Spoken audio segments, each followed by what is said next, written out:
Is the government actually planning to cancel your mortgage? 1.2 million people have watched a video that says that's true.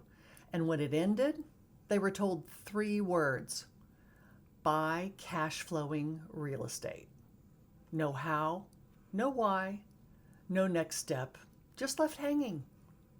I'm going to finish what they started. In the next few minutes, you'll walk away with four things: the one number that tells you if a property actually cash flows before you ever make an offer, how to find the right market using data that's free and publicly available, who you need in your corner so you don't make mistakes that cost first-time investors thousands of dollars, and exactly what the first 90 days look like from zero to your first deal. My name is Jackie, and I've been investing in real estate for 23 years. I retired from active real estate investing in 2022 because the systems I built kept generating income without me. That's the chapter the viral video skipped. So let's get into it. First, let me give credit where credit is due. That video got something right. Your mortgage payment stays the same while everything else gets more expensive. So inflation actually works in your favor as a borrower. Your income, your rents, your revenue, they move with inflation. Your mortgage payment doesn't. That gap works in your favor. That's not a conspiracy theory. That's math. And it's the same math I've been using to build passive income since 2003. But their video stopped there. It told you where to end up, but it didn't tell you why or how to get there. Saying to buy cash flowing real estate to someone who's never done a deal skips every step that actually matters. The what is part is easy. The how to do it is where people get stuck. So let's fix that. Stick around to the end. I've got a free resource that walks you through exactly what to look at before you ever make an offer, so you stop spinning and start moving. The number one mistake I see first-time investors make, and I made a version of this myself early on, is buying on emotion instead of math. They find a neighborhood they like, the house looks nice, the price feels reasonable, and they think, someone will rent this. But that's not a system. That's a guess. And guesses in real estate cost you money. Here's the number you need to know before you make any offer on any property. DSCR. And what it means is debt service coverage ratio. It sounds technical, but it's not complicated. DSCR is simply this: how much income does the property bring in divided by how much debt it costs you every month. If a property brings in $1,500 a month in rent and your mortgage payment is $1,200, your DSCR is 1.25. That means for every dollar you owe, the property is generating $1.25. So you've got a cushion. I don't buy anything below a 1.20 DSCR because I learned a long time ago what happens when you don't have that cushion.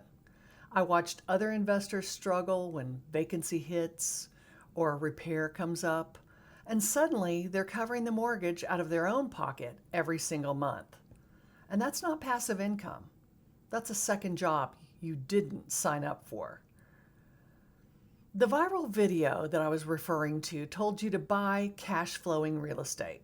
This number, 1.20 DSCR minimum, is how you know if a property actually cash flows before you buy it. The second thing the video skipped is, where do you buy? Not every market works for cash flowing real estate right now. Some markets have appreciation but terrible cash flow. Some have cash flow but no population growth. You need both working in your favor, especially if you're building toward retirement income.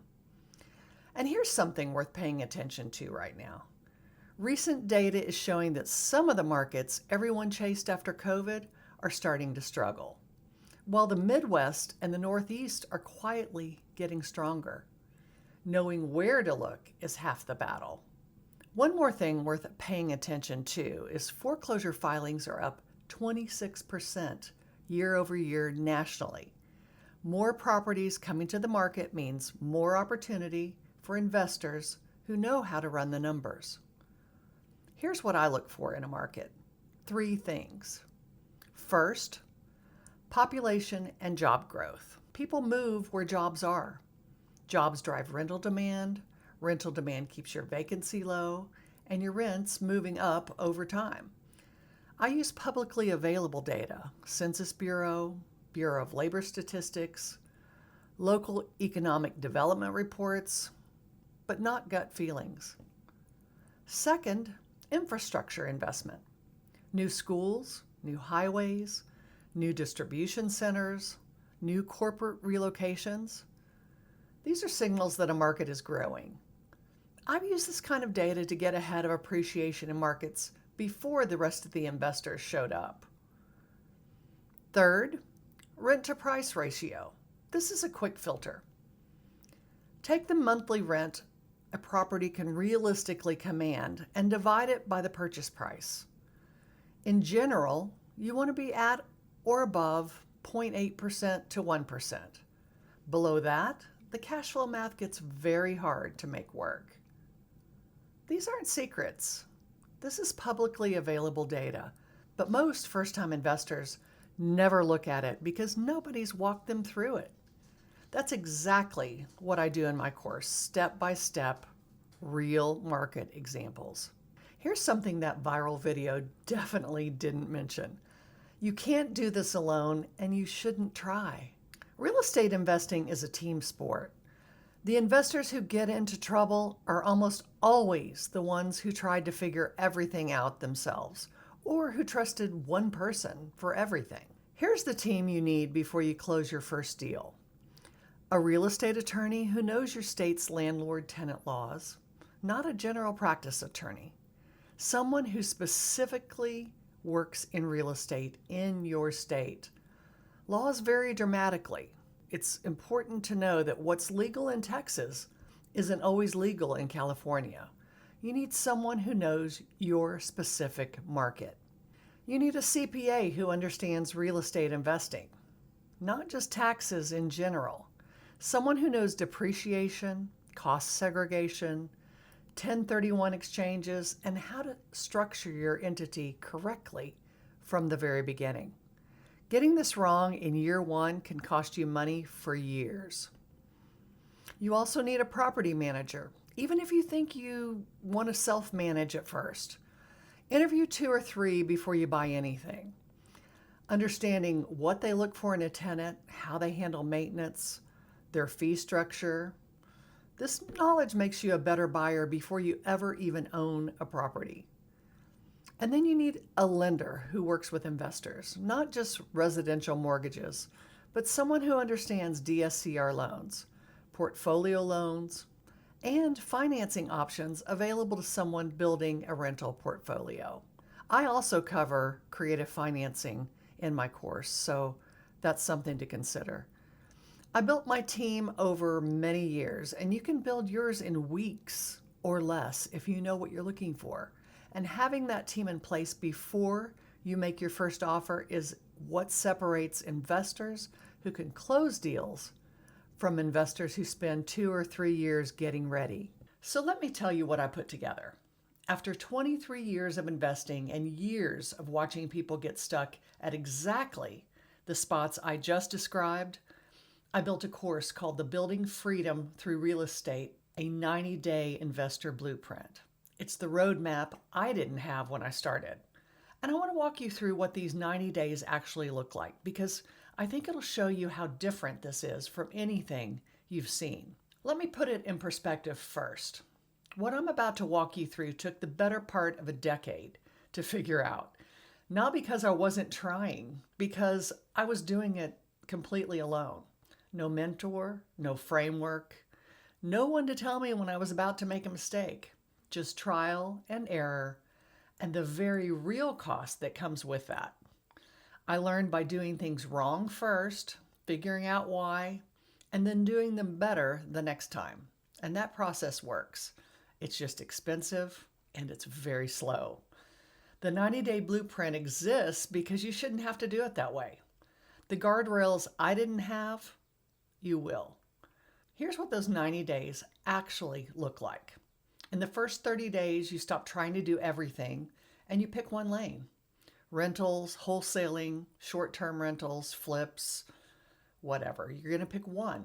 You're running real numbers on real properties every week using debt service coverage ratio, DSCR, at a 1.20 minimum. Not feelings, not hope, just math. And you're making contact, not just browsing. By day 60, you know where your leads are coming from because you've been tracking it. You've adjusted your offers based on what's actually getting responses. Your financing is lined up before you need it. Your team is in place. You're not scrambling. You're executing. Day 90 is where it gets real, though. You should have a deal by now. A rental under contract, a renovation underway, or a wholesale assignment is closed. And here's what matters just as much as the deal itself. You have real data now. You know what works. You know what doesn't. Your next 90 days will be sharper than your first because you built something to learn from. That took me years to get to that point. And you're getting there in 90 days because you have a system I didn't have. That's the whole point. You came in knowing someone told you to buy cash flowing real estate. Now you know how to find properties and find out if they actually cash flow before you make an offer, which markets to look at and why, who needs to be on your team before you close, and what the first 90 days actually will look like. The free deal review checklist I promised you is in the description below. Now you've got the framework. You can use the checklist to pressure test your first deal before you ever commit a single dollar. And again, the link is in the description below, so start there. And if you find you need more information or need more help, check out my website. The link is also in the description below. If you find this helpful, please like and subscribe to this channel so you can get my real estate investing and retirement tips and tools every single week. Thank you for watching.